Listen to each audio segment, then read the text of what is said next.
Okay, और next round is for computational problems. Question number 2 है मेरे सामने। Assume that Exxon is priced in equilibrium, its expected return next year is 14% and its beta is 0.41. The risk-free rate is 6%.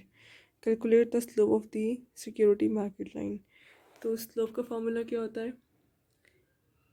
Expected market return minus risk free return. अब इस question में मसला ये आया था कि आपको वो RM नहीं दे रहा, वो क्या दे रहा है? It's expected next year return, यानी कि वो इसी सिक्योरिटी का रिटर्न दे रहा है, मार्केट रिटर्न नहीं दे रहा। और रिक्वायरमेंट नंबर 2 भी क्या थी? Calculate the expected return on the market, यानी कि हम लोगों को RM निकालना है। तो पहले मैंने सॉल्व किया है रिक्वायरमेंट नंबर 2 को।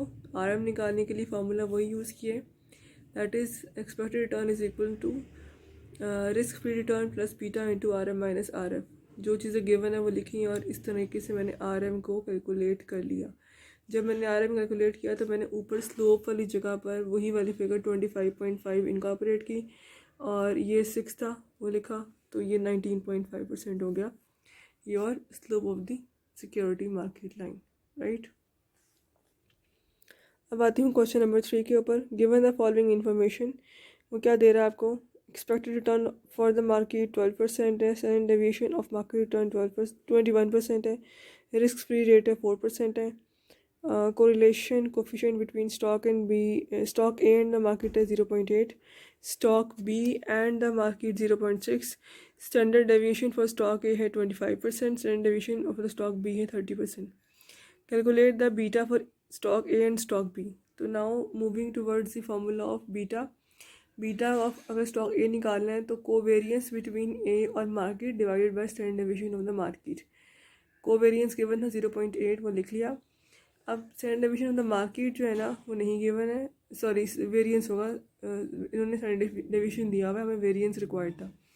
ओके 21% था, तो मैंने 21 का स्क्वायर लिया, वेरियंस बन गया, और चूँकि वो परसेंटेज में था तो डिवाइड बाय 100 किया, 441 डिवाइड बाय 100 तो ये 4.41 हो गया, और इस तरीके से बीटा आ गया है 0.18।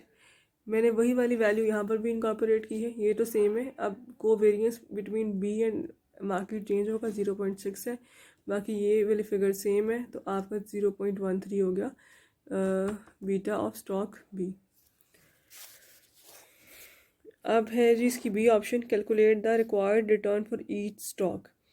अगर मुझे रिक्वायर्ड रिटर्न निकालना है तो मैंने वही फार्मूला यहाँ पर लिख दिया हुआ है, R of A is equal to RF plus beta into RM minus RF। ये कुछ भी चेंज नहीं होगा, सिर्फ फ़र्क क्या है कि बीटा हमने ये 0.18 लेना है, और अगर इसका निकालना है तो बीटा हमने 0.13 लेना है। बाकी रिमेनिंग सब कुछ सेम है, तो आप इसको कैलकुलेट कर लीजिएगा। क्वेश्चन नंबर 4 है मेरे सामने।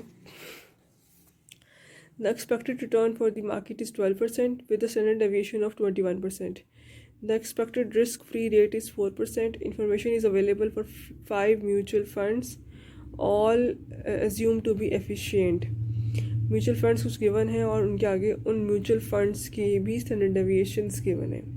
Calculate the slope of the capital market line. तो उसका फॉर्मूला अगर हम रिकॉल करें कैपिटल मार्केट लाइन का, तो क्या था? Expected market return minus risk free return divided by sigma of the market. अब मेरे सामने मार्केट रिटर्न गिवन था 12%, रिस्क फ्री रिटर्न था 4%, और sigma of the market standard deviation कितना मार्केट का? 21%। तो मैंने वही चीज़ें यहाँ पर इनकॉर्पोरेट किए हैं, डेसिबल में कन्वर्ट करके, तो ये आ गया है 38% स्लोप। ऑप्शन बी है जी, calculate the expected return for each portfolio. हाँ मैंने 5 पोर्टफोलियोज गिवन है, मैंने सिर्फ एक का निकाल लिया, बाकी 4 का आप खुद से निकालेंगे। लेट से मैं निकालती हूँ एफिलिएटेड का। फॉर्मूला वही है, expected return of the portfolio book में मैंशनड है, risk free return plus risk premium divided by sigma of the market multiply by sigma of the portfolio. तो यही मैंने लिखा है यहाँ पर, ये चीज़ें गिवन थी, और ये जो 0.14 है ये मैंने एफिलिएटेड का उठाया है जो यहाँ पर गिवन था, sigma of the portfolio, right. Solve किया तो ये आंसर आ गया 9.3%। मैंने एक का निकाल दिया है, जो बाकी omega, IV, value, line fund और न्यू हराइजन्स हैं इनके आप खुद से निकाल लेंगे। फिर वो सी ऑप्शन में कहते हैं जी rank the portfolios in increasing order of expected return, कि हमने पाँचों के रिटर्न्स निकाल लिए होंगे, तो अब हमें इनको रैंक करना है फ्रॉम लोअर टू हाई, यानी कि पहले आप कम वाला लिखोगे, फिर उससे ज़्यादा, फिर उससे ज़्यादा, इस तरीके से अरेंज कर लेना है आपने। और लास्ट ऑप्शन है जी do any of the portfolios have the same expected return as the market return वो आपको दे रहा है यहाँ पर 12% है, तो आपने आइडेंटिफाई करना है किसी का क्या मार्केट के बराबर है 12% आता है कि नहीं। अगर तो नहीं आता तो कहानी ख़त्म हो गई है ना, यू विल से कि नहीं आया। और अगर आता है तो फिर आपने रीज़न भी एलोकेट करनी है, आइडेंटिफाई करनी है कि वो सेम क्यों आया।